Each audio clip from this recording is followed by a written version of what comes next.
आज रविवार है और हम लोग फिर से एक नए विषय के साथ नए तरीके से विचार मंथन के लिए आप सब लोगों के बीच में हैं। पिछले सप्ताह हम लोगों ने रविवार को यह चर्चा की थी कि परिवार व्यवस्था की आवश्यकता क्या है। आज हम लोग इस बात पर चर्चा करेंगे कि आधुनिक परिवार व्यवस्था ठीक है या परंपरागत परिवार व्यवस्था ठीक है। इन दोनों में किसमें क्या अच्छाई है, क्या बुराई है, इस बात पर आज हम लोग चर्चा करेंगे और एक बार अगले सप्ताह और चर्चा करेंगे। अंतिम चर्चा परिवार व्यवस्था को फिर वहाँ से हम लोग समाप्त करेंगे और अगले विषय पर किसी पर आ जाएंगे।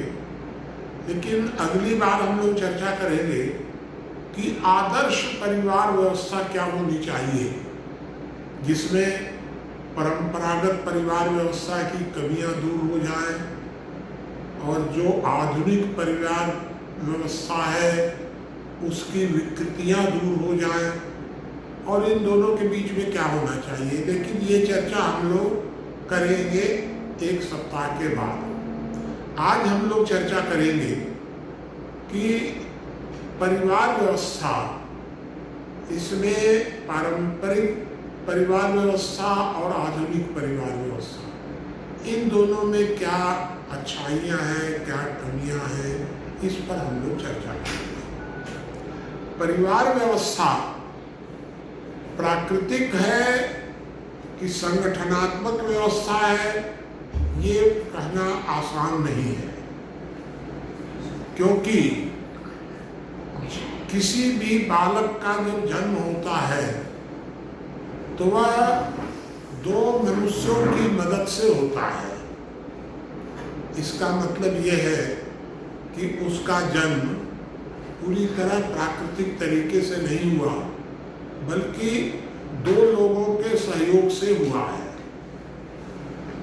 लेकिन जब बालक का जन्म हो जाता है तो उस जन्म को एक प्राकृतिक घटना भी हम मान सकते हैं। यह कहना आसान नहीं है कि परिवार व्यवस्था जो बनी वो प्राकृतिक इकाई है कि संगठनात्मक इकाई है। हम लोगों की जो भारतीय परिवार प्रणाली है, उस प्रणाली में परिवार व्यवस्था को प्राकृतिक इकाई माना जाता है, संगठनात्मक इकाई नहीं मानते हैं। लेकिन दूसरे देशों की जो व्यवस्थाएं हैं उनमें परिवार व्यवस्था को संगठनात्मक इकाई मानते हैं। पश्चिम के लोग तो मानते ही हैं करीब करीब, और भी अपने चाइना वगैरह मानते हैं कि इस पर हम लोग फिर और चर्चा करेंगे। इस तरह ये स्पष्ट साफ साफ नहीं है कि परिवार प्राकृतिक इकाई है कि संगठनात्मक इकाई है। लेकिन मेरे विचार में मैं इसको अब संगठनात्मक इकाई मानता हूँ। अब इसको प्राकृतिक इकाई अगर होगी तो मानने की जरूरत नहीं है, क्योंकि कुछ जीवित लोग मिल करके एक परिवार के साथ रहते हैं, परिवार से अलग होने की भी उनकी स्वतंत्रता है। इस प्रकार से हम लोग इसको मान सकते हैं। विवाह क्यों आवश्यक है, विवाह की भूमिका क्या है, ये मोटी मोटी बात ये है। एक बात आप समझ लीजिए कि स्त्री और पुरुष, इन दोनों का एकाकार जीवन ही किसी बालक का जन्म देता है। एकाकार जीवन हम बता रहे हैं, इन दोनों का अलग अलग जीवन नहीं। इसका मतलब ये है कि महिला और पुरुष का एकाकार जीवन परिवार व्यवस्था में एक आवश्यक शर्त है। इस तरह हम लोग जो परिवार व्यवस्था बनाते हैं उसमें लगभग स्त्री पुरुष होते ही हैं। क्योंकि उन दोनों के संयुक्त प्रयास से ही किसी का जन्म होता है। ये विवाह पद्धति है क्या? मेरे विचार से विवाह जो प्रणाली है, इसके 4 उद्देश्य माने गए हैं। पहला, शारीरिक इच्छाओं की पूर्ति। दूसरा, बालक का जन्म, अर्थात कोई एक नई संतान पैदा हो। तीसरा, सहजीवन की ट्रेनिंग, ये भी उसके अंदर आवश्यक है। सहजीवन की पहली पाठशाला परिवार माना जाता है, ये भी आवश्यक है। और चौथा है कि जन्मदाता अर्थात माता पिता, इनके ऋण से उऋण होना। तो मैंने आपको 4 बात बताई परिवार के विषय में कि एक शारीरिक इच्छाओं की पूर्ति, एक दूसरा है जन्म, बच्चे का जन्म, संतानोत्पत्ति। तीसरा है सहजीवन की ट्रेनिंग। और चौथा है माता पिता की कर्ज मुक्ति। इन चारों को मिलाकर हम लोग विवाह का उद्देश्य मानते हैं। और ये जो चारों उद्देश्य हैं हमारे, बैठ जाओ तुम लोग, क्यों बैठ जाओ? ये चारों उद्देश्य हमारे तभी पूरे होते हैं कि जब विवाह होता है। अगर विवाह ना हो तो कोई ऐसी प्रक्रिया नहीं है, कोई भी आज तक बनी नहीं है, ऐसी कोई मशीन ऐसी नहीं बनी है कि विवाह न हो और ये चारों स्थितियां पूरी हो जाएं। और इसलिए विवाह को एक आवश्यक कार्य माना गया है। अब हम लोग इस बात पर विचार करें कि एक परंपरागत परिवार व्यवस्था है अपने बीच में, एक आधुनिक परिवार व्यवस्था है अपने बीच में। और हम लोगों ने क्या माना है? महिला और पुरुष का एकाकार जीवन, ये परिवार व्यवस्था में माना गया है। तो परंपरागत परिवार व्यवस्था में अगर हम लोग देखें तो परंपरागत परिवार व्यवस्था में खास करके हम लोग अगर महिलाओं का ही आकलन करें अपने बीच में, तो महिलाएं जो होती हैं वो संतानोत्पत्ति को अधिक महत्व देती हैं, सहजीवन को अधिक महत्व देती हैं। अपने बुजुर्ग माता पिता सास ससुर, इन लोगों की कर्ज मुक्ति को महत्व देती है।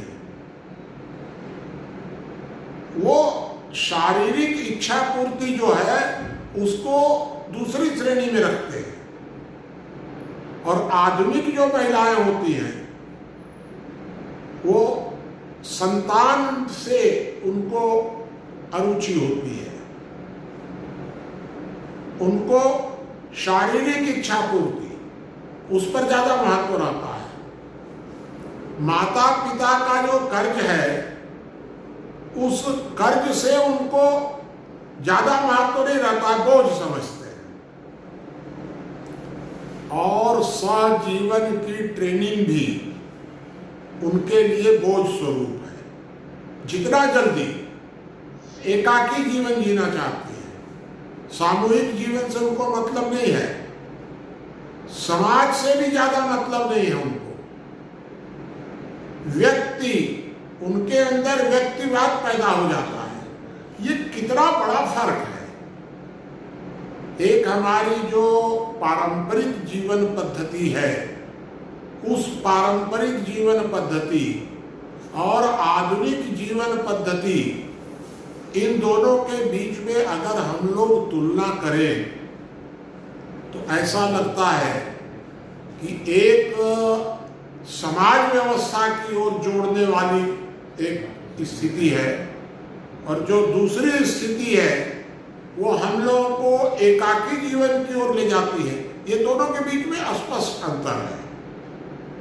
तो इस बात पर भी विचार करना पड़ेगा हम लोगों को कि हम लोग समाज के अंग हैं या हम केवल व्यक्ति हैं। हम व्यक्ति के लिए हैं क्या? विचार कीजिए। परंपरागत परिवार व्यवस्था में अधिकार नाम की चीज नहीं होती है। परिवार है मतलब परिवार में सिर्फ कर्तव्य होता है, अधिकार होता ही नहीं है। और आधुनिक परिवार व्यवस्था में अधिकार ही होता है, कर्तव्य तो वहां होता ही नहीं है। कर्तव्य तो बोझ स्वरूप माना जाता है। ये परंपरागत परिवार और आधुनिक परिवार व्यवस्था के बीच में हम लोग अगर तुलना करते हैं तो परंपरागत परिवार व्यवस्था को आधुनिक परिवार व्यवस्था की तुलना में ज्यादा सामाजिक मानते हैं, ज्यादा ठीक है, क्योंकि हम समाज के अंग हैं। अब हम लोग विचार करें कि दुनिया में 4 प्रकार की परिवार व्यवस्थाएं हैं। एक हमारी परिवार व्यवस्था है भारत की। तो भारत में परिवार व्यवस्था को मान्यता प्राप्त है, अनिवार्य है एक तरह से कि परिवार होता ही है। लेकिन अगर हम लोग इस्लाम को देखें, इस्लाम में भी परिवार व्यवस्था है। यद्यपि भारत और इस्लाम में दोनों में अंतर यह है कि भारत में परिवार व्यवस्था प्रारंभ से चली आ रही है और लंबे समय से परीक्षा में खरी उतरी है। और इस्लाम तो अभी 1400 वर्ष का कुल है ही है। अभी उसको क्या कह सकते हैं, क्योंकि कोई वो लाखों वर्ष से तो परिवार व्यवस्था है नहीं।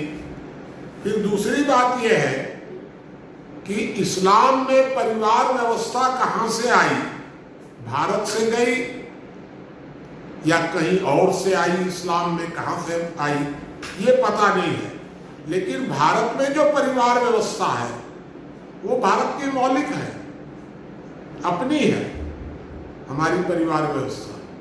और उनकी परिवार व्यवस्था कहीं से आई है, क्योंकि उनका तो जन्म ही बाद में हुआ है इस्लामिक पद्धति का।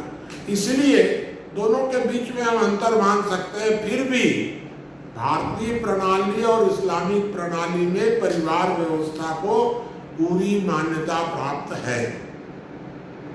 लेकिन पश्चिम में परिवार व्यवस्था को संवैधानिक मान्यता प्राप्त नहीं है। परिवार बने तो ठीक, ना बने तो ठीक, क्या कैसे रहेगा, एक तरह से एडजस्टमेंट है परिवार व्यवस्था का। उसको एक स्वरूप नहीं दिया गया है। और चौथी जो संस्कृति है साम्यवाद। साम्यवाद में तो परिवार व्यवस्था है ही नहीं एकदम। उसमें परिवार व्यवस्था की जगह पर एक और नई व्यवस्था वो लोग अपनी बनाते हैं। तो ये चारों जो व्यवस्थाएं हैं, ये चारों व्यवस्था अपने अपने जगह पर अलग हैं, लेकिन भारत और मुस्लिम व्यवस्था में ही परिवार व्यवस्था है। और इनमें भी हम ये कह सकते हैं कि भारत की परिवार व्यवस्था बहुत लंबे समय से सफलतापूर्वक चल रही है। आज भी परिवार व्यवस्था को समाप्त करने के बहुत प्रयत्न हुए, लेकिन भारत की परिवार व्यवस्था अभी भी सारा संकट झेलने के बाद भी परिवार व्यवस्था लगभग बची हुई है। तो इसका मतलब ये है कि हमारी परिवार व्यवस्था बहुत अधिक सफल है पूरी तरह से। अब हम लोग ये विचार करें कि परिवार व्यवस्था की वर्तमान में स्थिति क्या है। हम हमारी परिवार व्यवस्था भी धीरे धीरे कमजोर होती जा रही है। पहले संयुक्त परिवार होते थे, उसमें 8 लोग, 10 लोग, 15 लोग एक साथ होते थे। अब धीरे धीरे वो संख्या कम होकर के 5 पर आ गई। अब तो और टूट रहे हैं। अब तो ऐसा हो रहा है कि परिवार व्यवस्था और टूट करके 2-3 पर आती जा रही है। और एक और डर पैदा हो रहा है अब तो, कि कहीं अगर इसी तरह पति पत्नी के बीच भी आपस में विवाद पैदा होते रहे, दोनों के बीच में अगर संदेह की दीवार खड़ी हो गई, तो फिर परिवार व्यवस्था का क्या होगा? विवाह प्रणाली पर चर्चा होती है। विवाह प्रणाली का क्या होगा? जब भारत का सुप्रीम कोर्ट कहता है लिव इन रिलेशनशिप भी विवाह है, तो फिर विवाह का होगा कैसे? तो ये सारी जो विकृतियां जो पैदा हो रही हैं, ये संकट तो है। तो परिवार व्यवस्था भारत में खतरे में है, निरंतर टूटती जा रही है। और ऐसा लगता है कि अगर इसी तरह 150 वर्ष चला तो भारत की परिवार व्यवस्था भी छिन्न भिन्न हो जाएगी, नहीं टिकेगी। अब प्रश्न ये उठता है कि परिवार व्यवस्था टूट क्यों रही है? 2 तरफ से परिवार व्यवस्था को खतरा है हमारे पास। सबसे पहली बात कि भारत जब स्वतंत्र हुआ तो हमारे दो प्रमुख नेता का मैं नाम बता रहा हूं, और बहुत से नेता हैं, लेकिन पंडित नेहरू और भीमराव अंबेडकर, इन दोनों ने मिलकर के परिवार व्यवस्था को तोड़ने की मेरे विचार से योजना बनाई। मेरे विचार से हो सकता है उनसे गलती हुई हो, हम ये नहीं कह सकते हैं कि प्लानिंग ही बनाए, ऐसा निश्चित है। हमको संदेह होता है कि इन दोनों ने मिलकर के प्लानिंग किया कि संयुक्त परिवार व्यवस्था को सम्मिलित परिवार व्यवस्था में बदल दिया जाए। अब प्रश्न ये उठता है कि संयुक्त परिवार व्यवस्था और सम्मिलित परिवार व्यवस्था में अंतर क्या है? क्योंकि पिछली बार भी जब प्रश्न हुआ था तो मैंने ये कहा था कि इस पर चर्चा अगले बार होगी विस्तृत। तो ये संयुक्त परिवार और सम्मिलित परिवार बिल्कुल अलग अलग शब्द लगते हैं, दोनों में बहुत अंतर है। संयुक्त परिवार जो होता है वो एक टीम वर्क होता है।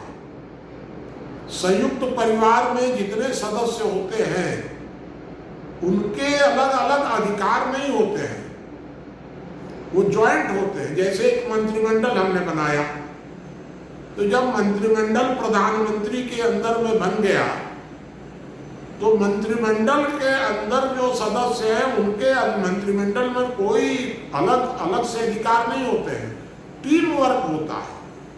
जो भी लाभ होगा, हानि होगी, बदनामी होगी, प्रशंसा होगी, जो होगी वो टीम की होगी। लेकिन अगर किसी टीम में ये अधिकार दे दिया जाए कि हर आदमी अपना अपना इकट्ठा करेगा, प्रशंसा होगी तो अपनी होगी, तो हर आदमी गोल मारने की खुद कोशिश करेगा, क्योंकि गोल मारेगा तो उसको इनाम मिलेगा व्यक्तिगत। इन लोगों ने क्या घपला किया? इन दोनों ने मिलकर के परिवार के प्रत्येक सदस्य को परिवार में रहते हुए भी व्यक्तिगत अधिकार दे दिए। संपत्ति तुम व्यक्तिगत रख सकते हो, लाभ हानि तुम्हारी व्यक्तिगत हो सकती है, प्रशंसा होगी तो तुम्हारी व्यक्तिगत होगी, अपराध करोगे तो तुम व्यक्तिगत दंड भोगोगे, परिवार का उससे कोई लेना देना नहीं है।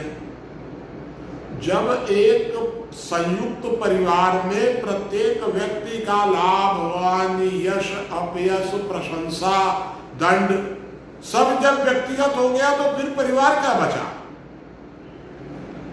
तो वहां तो कुछ बचा ही नहीं, टीम वर्क बंद हो गया वहां पर एकदम से। इन लोगों ने क्या किया कि इन लोगों ने परिवार के प्रत्येक सदस्य को कानूनी अधिकार दे दिए। परिवार को एक इकाई नहीं माना इन लोगों ने। इन लोगों ने ये मान लिया कि 8-10 लोग मिल करके लोग एक साथ रह रहे हैं, जैसे कोई धर्मशाला है तो धर्मशाला में रह रहे हैं सब लोग, जब मन तब चले गए, जब मन तब आ गए। ये कोई परिवार व्यवस्था को, तो इन लोगों ने परिवार व्यवस्था को तोड़कर सम्मिलित परिवार के रूप में बदल दिया। ये एक समस्या पैदा हुई और मैं ये बताया आपको कि ये इनकी नीयत खराब थी या गलती हुई। वो हो सकता है कि ये पश्चिम से पढ़ करके आए थे और पश्चिम की किताबों में परिवार व्यवस्था है नहीं, इन लोगों ने भी नकल कर दी संविधान बनाने में, कुछ अपना दिमाग लगाया ही नहीं। तो परिवार व्यवस्था को अब जरा सोचिए कि जब स्त्री और पुरुष का एकाकार जीवन अनिवार्य माना गया है, एकाकार, तब कहीं आपके बच्चे पैदा होते हैं, तो दोनों का एकाकार जीवन होना चाहिए। इन दोनों ने मिलकर के क्या कर दिया, महिला को अलग अधिकार, पुरुष को अलग अधिकार।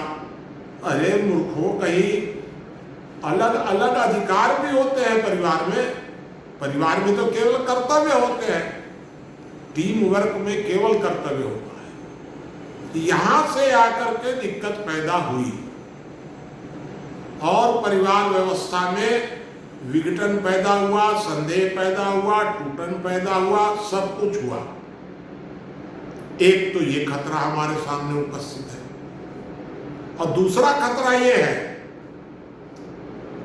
कि पश्चिम से जो आधुनिक परिवार व्यवस्था की जो बाढ़ आ रही है, हमारी परंपरागत परिवार व्यवस्था अपनी सुरक्षा करने में केवल लगी हुई है और हम सुरक्षा नहीं कर पा रहे हैं। ये भी एक खतरा है।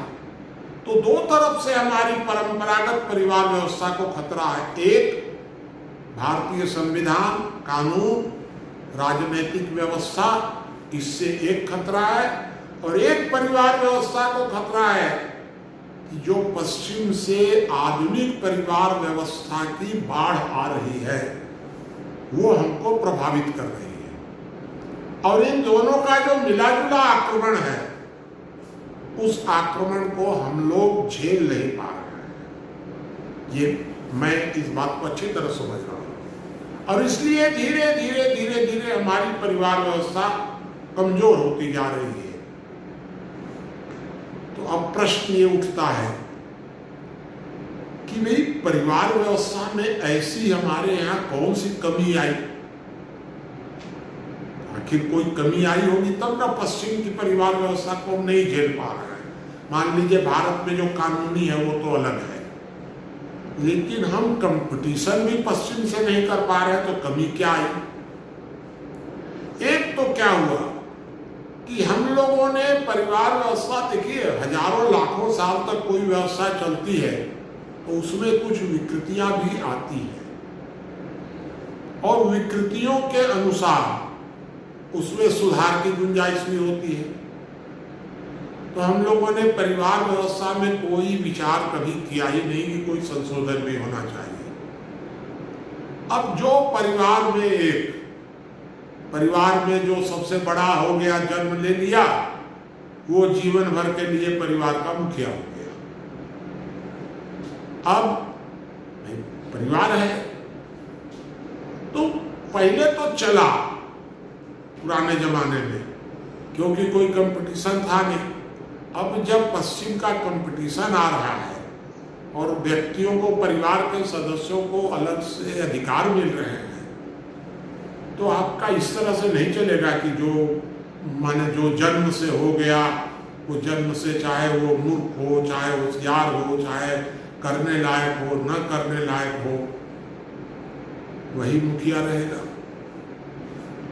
दूसरा क्या हुआ कि परिवार के अंदर महिलाओं के अंदर असंतोष पैदा हुआ, क्योंकि महिलाओं को परिवार में समानता के आधार पर नहीं देखा गया, जो बराबरी के अधिकार पर देखा जाना चाहिए था, समानता के स्तर पर, वो कमी हुई। परिवार के अंदर, परिवार के सदस्यों का के अंदर संवाद बंद हो गया, मुखिया की दादागिरी चलने लग गई। जो परिवार का प्रमुख है वो परिवार के अपने सदस्यों से सलाह मशविरा बंद कर दिया, डिक्टेट करने लग गया एकदम से। तो जब महिलाओं से संवाद बंद हो गया एकदम, एक तरह से ऐसा होने लग गया परिवार में जैसे महिलाएं दूसरे दर्जे की है परिवार में, आदेश मानने के लिए सारा संवाद बंद हो गया, विचार मंथन बंद हो गया और एक तरह से डिक्टेटरशिप टाइप हो गई एकदम। और वो भी किसी सहमति से नहीं, जन्म से हो गई, योग्यता का कोई मापदंड नहीं रहा। तो ये विकृति तो पैदा हुई है अपने बीच में, हम लोगों को इसको स्वीकार करना चाहिए। अगर हम परंपरागत परिवार व्यवस्था को यदि संशोधित नहीं करते हैं तो हम आधुनिक परिवार व्यवस्था को झेल नहीं पाएंगे, टूट जाएगी हमारी। और इसलिए हम इस परिवार व्यवस्था को जिंदा रखने की आवश्यकता है। आधुनिक और पारंपरिक शब्द अब छोड़ दीजिए, मूल प्रश्न ये है कि परिवार व्यवस्था हमारी कैसे जिंदा रहेगी। अगर आप पारंपरिक परिवार व्यवस्था से आंख बंद कर छिपते रहे तो आपकी परिवार व्यवस्था ही खत्म हो जाएगी, न कोई आधुनिक परिवार व्यवस्था बचेगी, न पारंपरिक परिवार व्यवस्था बचेगी। क्यों नहीं बचेगी? क्योंकि आधुनिक परिवार व्यवस्था में उच्छृंखलता और पारंपरिक परिवार व्यवस्था में है अनुशासन। तो परिवार व्यवस्था में अनुशासन की जगह जो मुखिया है वो तो लोगों की सहमति से है नहीं, वो तो अपना थोपा हुआ है, तो जन्म से थोपा हुआ है, तो वो करने लग गया शासन। और परिवार में होता है अनुशासन।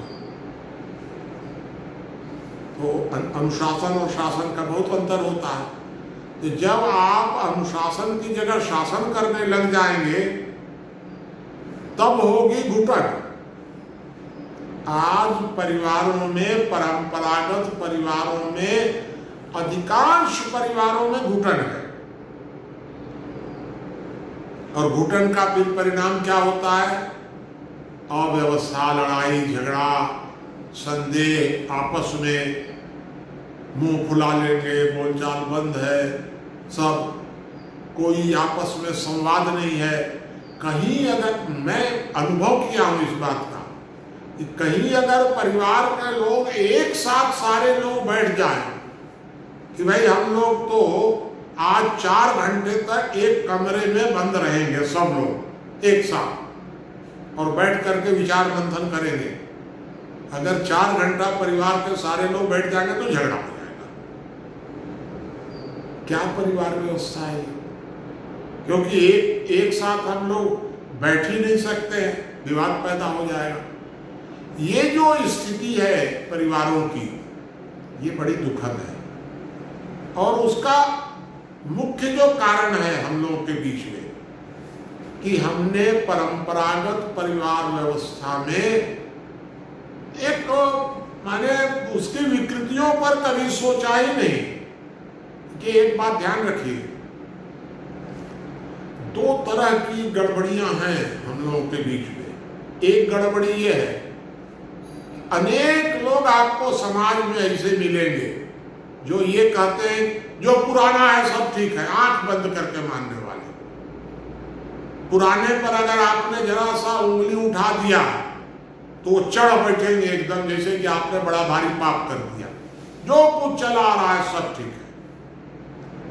और एक बड़ी संख्या समाज में ऐसे लोगों की है जो ये कहते हैं कि पुराना जो है सब कुछ रद्दी है, उठा के फेंक दो, कुछ नहीं।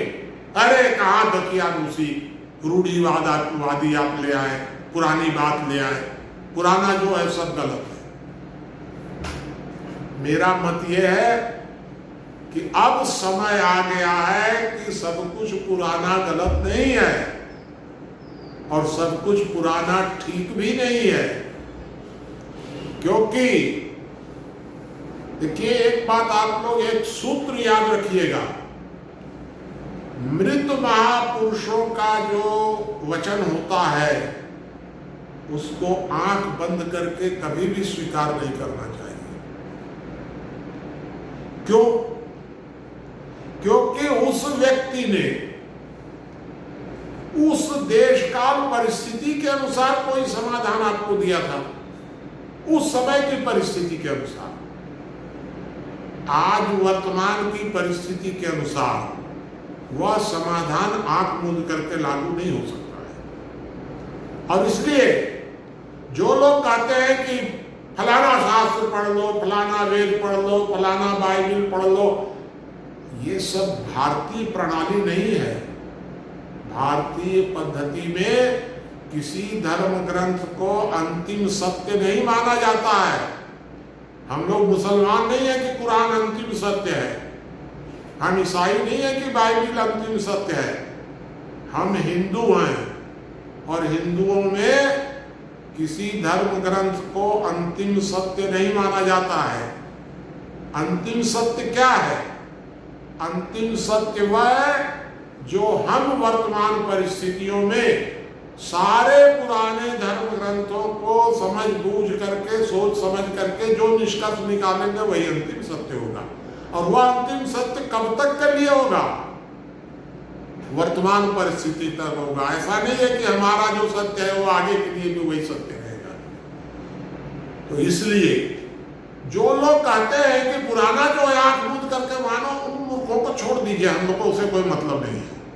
मैं तो आपको ये कहना चाहता हूं कि वर्तमान परिस्थितियों में प्राचीन को समझिए, आधुनिक को समझिए और समझ करके वर्तमान परिस्थितियों में क्या अच्छा होना चाहिए उस मार्ग पर हम चलें। वर्तमान स्थिति में यदि आप ठीक से विचार करेंगे तो जो हमारी पुरातन जो स्थिति है, परंपरागत परिवार व्यवस्था है, परंपरागत परिवार व्यवस्था में कुछ कमियां हैं। उन कमियों को दूर करने की आवश्यकता है। आधुनिक परिवार व्यवस्था जो है उसमें तो सब गड़बड़ी है। आधुनिक परिवार व्यवस्था में सुधार संभव नहीं है। आधुनिक परिवार व्यवस्था में से आप थोड़ा सा उसमें जो कुछ चलने लायक है जोड़ सकते हैं, थोड़ा सा, लेकिन बेस तो हमारा है पारंपरिक परिवार व्यवस्था। लेकिन पारंपरिक परिवार व्यवस्था में भी जो विकृतियां आ गई हैं, उन विकृतियों को दूर करने की आवश्यकता है। क्या दूर करना होगा वो हम लोग अगले सप्ताह फिर चर्चा करेंगे ही। वैसे मैं एकदम एक आध मिनट में आपको केवल बता दूं कि मेरे विचार से परिवार की एक नई परिभाषा बननी चाहिए। संयुक्त संपत्ति और संयुक्त उत्तरदायित्व के आधार पर एक साथ रहने के लिए सहमत व्यक्तियों का समूह, ये परिभाषा बननी चाहिए। इस पर विस्तृत चर्चा अगले सप्ताह होगी। दूसरा, संशोधन होना चाहिए परिवार व्यवस्था कि परिवार में 2 पद होने चाहिए। एक परिवार प्रमुख, उसकी भूमिका राष्ट्रपति के समान हो, सबसे अधिक उम्र का व्यक्ति हो, सबसे बड़ा, उसका भी सम्मान बचा रहे। और एक परिवार का मुखिया जो निर्वाचित हो, लोकतांत्रिक तरीके से चुना जाए और उसको तुरंत कोई न कोई, परिवार में आप चुनाव लाएंगे, जाओ तुमको जो करना है तू कर, मैं सुझाव दे रहा हूं। उसको लोकतांत्रिक तरीके से परिवार का एक मुखिया होना चाहिए। वो प्रधानमंत्री के समान होना चाहिए, पावरफुल होना चाहिए। ये 2 पद परिवार के अंदर बना दिए जाए। तीसरा, कि परिवार के अंदर जो भी सदस्य हैं उनके कोई अधिकार नहीं होंगे परिवार एक टीम होगी, ज्वाइंट होगी। आपकी किसी तरह की उसमें कोई स्वतंत्रता नहीं है। आपको केवल परिवार में एक स्वतंत्रता है कि आप जब चाहें परिवार से अलग हो सकते हैं और हम जब चाहें तब आपको निकाल सकते हैं। तो इसका मतलब यह है कि परिवार को एक टीम के रूप में होना चाहिए और इस तरह परिवार में किसी के कोई संवैधानिक, कानूनी, कानूनी कोई अधिकार नहीं होंगे जब तक आप परिवार के सदस्य हैं। 3 बात हो गई। चौथी बात, जो सबसे महत्वपूर्ण बात यह है कि परिवार का मुखिया जो भी कहेगा परिवार के प्रत्येक सदस्य को आंख मूंद कर स्वीकार करना होगा। आंख बंद करके परिवार के मुखिया का आदेश प्रत्येक सदस्य को मानना होगा। और परिवार का मुखिया परिवार प्रमुख का आदेश मानने को बाध्य होगा। परिवार प्रमुख माने राष्ट्रपति, तो परिवार प्रमुख जो है उसका आदेश परिवार के मुखिया को मानना बाध्यकारी है। और परिवार इकट्ठा होकर जो आदेश देगा वो परिवार प्रमुख को मानना ही होगा। अगर नहीं मानते तो छोड़ो परिवार, तुम परिवार प्रमुख के लायक नहीं हो। परिवार प्रमुख रहना है तो परिवार प्रमुख छोड़ो, और नहीं रहना है घर से चले जाओ। तुमको परिवार का सारा परिवार मिलकर जो निर्णय करेगा वह परिवार के प्रमुख के लिए बाध्यकारी होगा और परिवार के प्रमुख का आदेश मुखिया के लिए बाध्यकारी होगा और मुखिया का आदेश प्रत्येक सदस्य के लिए बाध्यकारी होगा। ये एक संशोधन होना चाहिए। एक और संशोधन होना चाहिए कि परिवार का एक संविधान होगा अपना। परिवार एक संगठन है और एक संगठन का संविधान होता है। तो परिवार का अपना एक आंतरिक संविधान होना चाहिए जिस संविधान के अंतर्गत मुखिया कार्य करता है। एक परिवार का संविधान भी होना चाहिए। इन सब विषयों पर हम लोग अगले बार बैठ करके चर्चा करेंगे।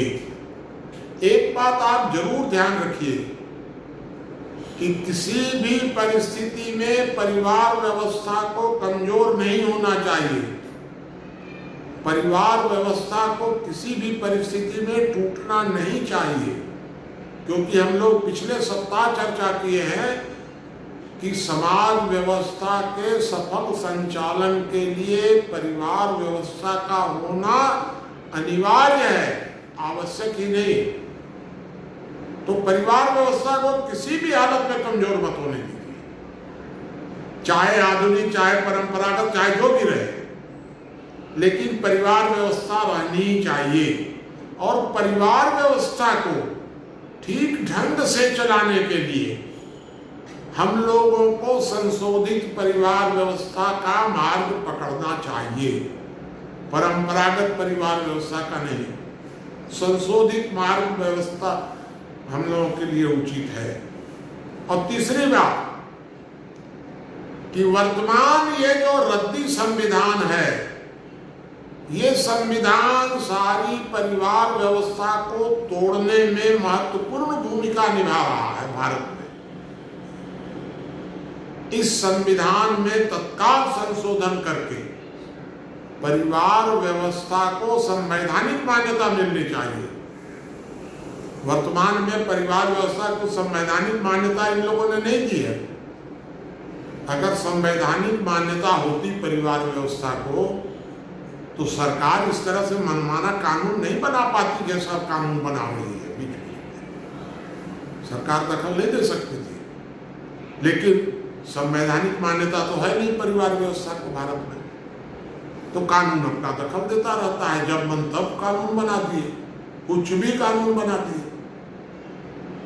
तो संविधान व्यवस्था, संविधान जो है, संविधान संशोधन करके परिवार व्यवस्था को संवैधानिक मान्यता मिलनी चाहिए। ये हम लोग का एक अलग से संविधान, हर परिवार का अलग संविधान होना चाहिए। इस तरह आज मैं आपको सिर्फ एक संदेश देना चाहता हूँ, और वो संदेश ये कि परिवार व्यवस्था को किसी भी परिस्थिति में कमजोर नहीं होना चाहिए, एक। और दूसरी बात कि हमारी परंपरागत परिवार व्यवस्था की कुछ कमजोरियों को दूर करके हम एक आदर्श परिवार व्यवस्था की ओर बढ़ें, जिससे कि हम वर्तमान आए खतरे को दूर कर सकें।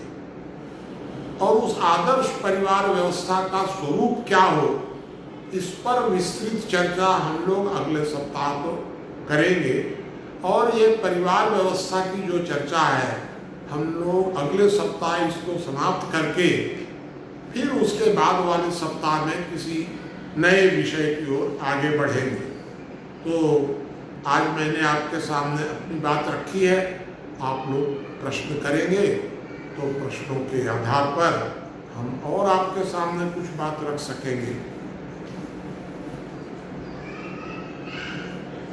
बताओ, प्रश्न कोई? समाज परिवार के का जो संविधान बनेगा उसमें समाज कोई रोल प्ले करेगा या फिर परिवार अपना खुद संविधान बना ले अपनी अंडरस्टैंडिंग से? नहीं, परिवार अपना आंतरिक संविधान बनाएगा, क्योंकि हर इकाई अपना आंतरिक संविधान बनाती है, एक बात। लेकिन उस संविधान में इस तरह का प्रावधान रहता है कि ऊपर की इकाई के साथ भी हमारा जुड़ाव बना रहे, ये भी रहता है। ये संविधान कोई पूर्ण स्वतंत्र तो है नहीं कि ये एकदम से अलग से है, तो ऊपर की इकाई के साथ भी उसमें जुड़ा रहता है। तो हमारा जो परिवार का संविधान बनेगा उसमें सरकार के साथ क्या संबंध होगा, समाज के साथ क्या संबंध होगा, ग्राम सभा से क्या रहेगा, ये सब उसमें रहेगा हमारे संविधान में। और कोई प्रश्न कर रहा है?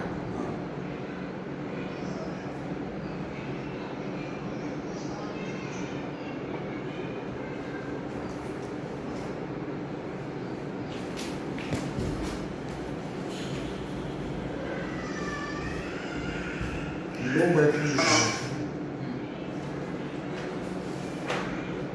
आवाज आ रही है क्या? हाँ, आ रही है।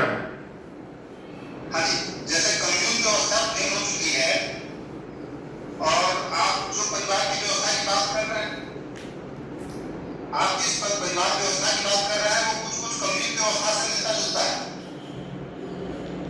नहीं, फिर से एक बार प्रश्न करो। अच्छा, साम्यवाद में कम्युन व्यवस्था प्लेन हो चुकी है, जैसा आपने परिवार की व्यवस्था में बताया है। हाँ, और ये जो अपने परिवार की बात कर रहे हैं, ये भी एक तरह से कम्युन व्यवस्था में जो सिस्टम था उसी सिस्टम से मिलता जुलता है।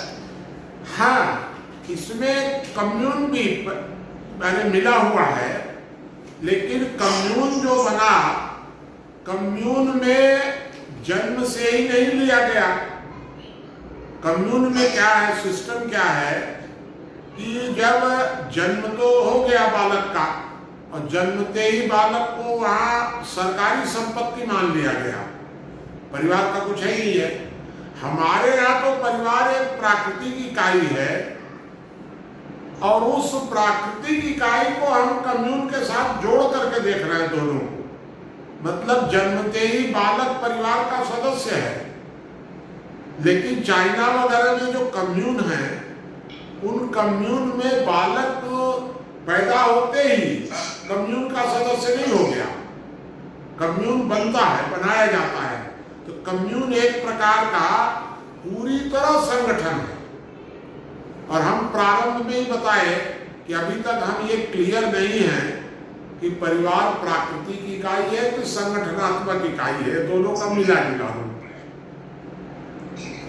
एक सवाल और उठा था मेरे मन में कि पूरा देश अगर व्यक्तिवाद से चल रहा है तो हमारी विरासत पूरा परिवारवाद की रही है, तो परिवारवाद को लेकर ही चलना हमारी मजबूरी क्यों है? हम भी व्यक्तिवाद के सहारे आगे बढ़ सकते हैं।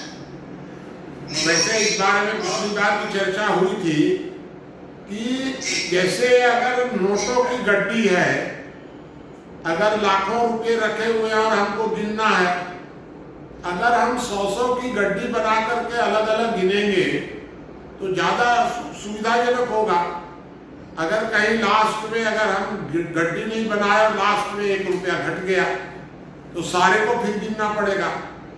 तो जब हम परिवार से शुरू करेंगे तो परिवार में अगर कोई सदस्य गलती करेगा तो परिवार उसको अनुशासित करेगा। फिर अगर नहीं मानेगा तो थोड़ा गांव वाले उसको पहले बहिष्कृत करेंगे, तो बहिष्कार का दंड होगा। जब कोई नहीं मानेगा तब लास्ट में सरकार की भूमिका आएगी। लेकिन अगर हम परिवार और गांव को निकाल दें, व्यक्ति और सीधा मान ले सरकार या समाज, तो सारे लोगों पर वो आप इतना नियंत्रण नहीं कर पाएंगे। इसलिए इसको टुकड़ों में बांटना आवश्यक है। व्यवस्था को नीचे से व्यवस्था को चलना चाहिए, अर्थात अनुशासन। अनुशासन कौन रखेगा? परिवार। तो परिवार रखेगा अनुशासन, और जो अनुशासन तोड़ेगा तब शासन। इसलिए परिवार व्यवस्था को जरूरी माना गया है। नेहरू और अम्बेडकर पर आपने बीच में कटाक्ष किया थोड़ा। नेहरू और अम्बेडकर पे आपने बीच में कटाक्ष किया है थोड़ा। उन्होंने जो हिंदू कोड बिल लाया था, उस समय की स्थिति ये थी कि महिलाओं के साथ बहुत ज्यादा उनको दबाया जा रहा। उनकी हैसियत को सुधारने के लिए हिंदू कोड बिल में कोशिश की गई थी। हो सकता है ये परिवार व्यवस्था के लिए बहुत अच्छी बात नहीं रही हो, लेकिन हम उनके उद्देश्य पर तो सवाल नहीं उठा सकते हैं। मेरा ऐसा मानना है कि हिंदू कोड बिल बुरी नीयत से लाया गया, अच्छी नीयत से नहीं लाया गया। जैसे अगर कोई व्यक्ति बीमार हो गया और डॉक्टर उस बीमारी का लाभ उठाने के लिए प्रयत्न करने लग जाए, तो हमारी परिवार व्यवस्था, समाज व्यवस्था में जो कमजोरियां आई, उन कमजोरियों को गांधी दूर करना चाहते थे, स्वामी दयानंद दूर करना चाहते थे, और नेहरू और अंबेडकर इन दोनों का लाभ उठाना चाहते थे। तो इन लोगों ने लाभ उठाने के लिए बुरी नीयत से हिंदू कोड बिल लाया। हिंदू कोड बिल लाने का उद्देश्य महिलाओं का उत्थान नहीं था। अगर एक बात सोचिए कि अगर महिलाओं की उन्नति ही देनी होती तो महिलाओं को बराबर का अधिकार दे देते परिवार में।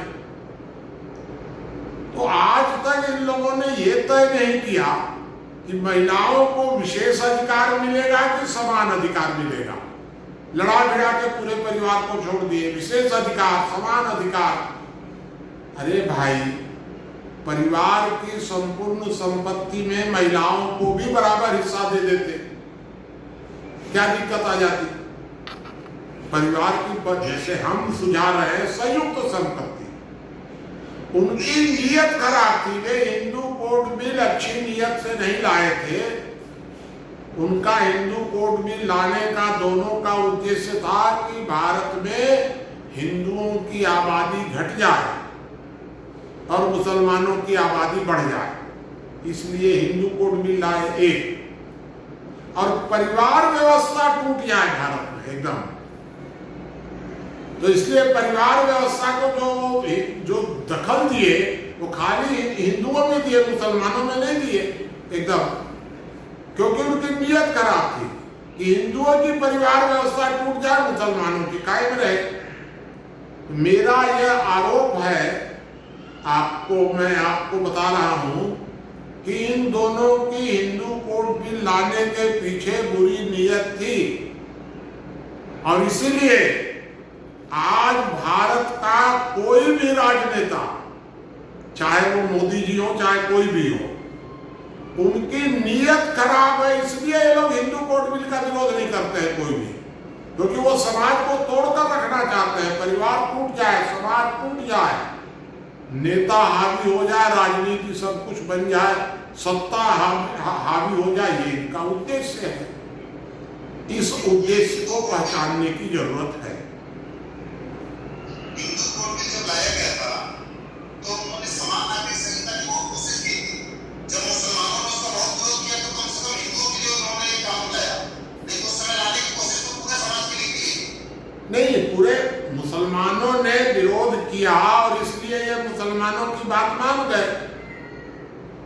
ये क्योंकि कहीं कोई समान नागरिक संहिता ये लाना नहीं चाहते थे, इन लोगों ने विरोध करवाया क्योंकि इनकी नीयत ठीक नहीं थी। उस समय समान नागरिक संहिता लाने में क्या दिक्कत थी? तो अगर एक कोई अपराधी, एक स्वार्थी अगर विरोध कर दे तो उसको आप मुक्त कर दीजिए और जो कानून का पालन करे उस पर थोप दीजिए। तो ये इसका मतलब ये है कि आपकी नीयत खराब है कि जो शरीफ है उस पर आप अपनी बात थोप दीजिए और जो बदमाश है उसको छूट दे दीजिए। मैं इससे सहमत नहीं। और कोई प्रश्न? आकांक्षा दुबे जी हैं। परंपरागत परिवार या संयुक्त परिवार व्यवस्था जो है वो वर्तमान भौतिक उन्नति के चाहत के कारण टूट रही है या इसे सुनियोजित तरीके से तोड़ा जा रहा है? नहीं, मेरे हिसाब से तो जो परिवार व्यवस्था है इसको सुनियोजित तरीके से तोड़ा जा रहा है। मेरा ये आरोप है, टूट नहीं रही है। क्योंकि टूटती तो तब कि जब कहीं भूलवश कुछ हुआ होता। ये हिंदू कोड बिल भूल से तो आया नहीं है भाई। जो संविधान बना, संविधान में इन लोगों ने परिवार व्यवस्था को शामिल नहीं किया। हम मानते हैं कि वहां तक भूल हो सकती है। पश्चिम की किताब पढ़े थे, पश्चिम में परिवार व्यवस्था थी नहीं, संविधान में नकल कर दिए, नकल करके और ले आए। भूल हो गई, हम मान लें कि भूल हो गई। ये हिंदू कोड बिल आया तो भूल तो नहीं हुई। हिंदू कोड बिल तो जानबूझ करके आया। तो जब संविधान बनने के बाद जब हिंदू कोड बिल आया है तो इसका मतलब यह है कि बुरी नीयत से आया है। ये मेरा आरोप है इस तरह का। ठीक है, तो अब हम लोग आज की चर्चा को अब समाप्त करें। कई मिनट हो गया? ठीक, तो आज की चर्चा को हम लोग यही समाप्त करेंगे। अगली बार फिर हम लोग चर्चा करेंगे आदर्श परिवार व्यवस्था क्या होनी चाहिए।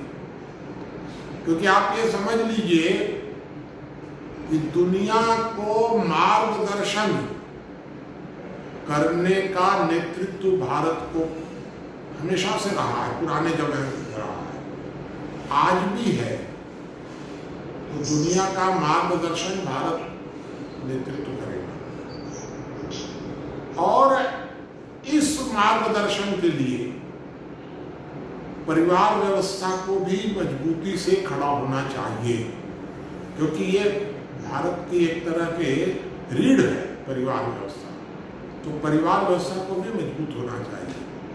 और ये परिवार व्यवस्था जो वर्तमान में है ये टक्कर नहीं दे सकती है, टकरा नहीं सकती है पश्चिम की आंधी से। और इसलिए हमारी परिवार व्यवस्था को परंपरागत और लोकतांत्रिक, एक लास्ट में आपको एक लाइन और बता दें कि भारत में लोकतंत्र कमजोर होता जा रहा है। उसका कारण क्या है लोकतंत्र के कमजोर होने का? क्योंकि भारत में जीवन पद्धति में तो लोकतंत्र आया ही नहीं, शासन पद्धति में आया। और जीवन पद्धति का लोकतंत्र कहां से शुरू होता है? परिवार व्यवस्था से। जब परिवार व्यवस्था में तानाशाही होगी तो ऊपर जाकर के कहां का लोकतंत्र आ जाएगा? क्योंकि बचपन से तो जो आगे गया है वो तो तानाशाही में पल करके गया है। तो अगर परिवार व्यवस्था में लोकतंत्र आएगा तब आप राज्य शासन में लोकतंत्र की उम्मीद कर सकते हैं, तब तक नहीं कर सकते। इसलिए परिवार व्यवस्था में आदर्श परिवार व्यवस्था का स्वरूप कैसा होना चाहिए, इस पर हम लोग अगले सप्ताह फिर चर्चा करेंगे।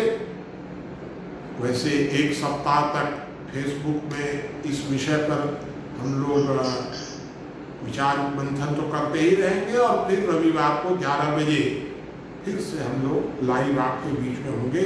तब तक के लिए आपसे विदा लेते हैं। नमस्कार। उसको इसमें टिकर आगे की जुड़ नहीं पाए।